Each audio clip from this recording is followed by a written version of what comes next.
Hi, I'm Bob Loeffler with Fearless Agent Coaching and Training. Just want to talk a little bit about prospecting problems. When I'm coaching students and they say I'm having a problem prospecting, it's always for one of three reasons. Either they're targeting the wrong people, they stink on the phone, or they're not putting in enough hours. Let's talk about targeting the wrong people. That means people with no equity. If you want to find people with no equity to pay you with and to make your job a lot harder, look for newer homes, younger people. So older people have more equity than younger people.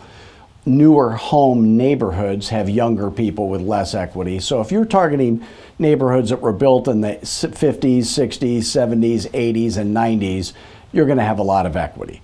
Luxury properties tend to have less equity than middle-of-the-road properties, and there's more of those.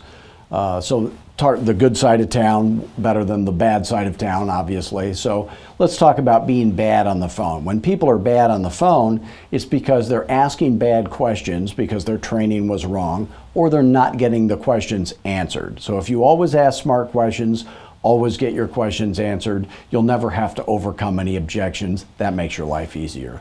And then finally, it's putting in enough hours. You know, I don't know anybody who owns their own business that doesn't work a 14-hour day, including me.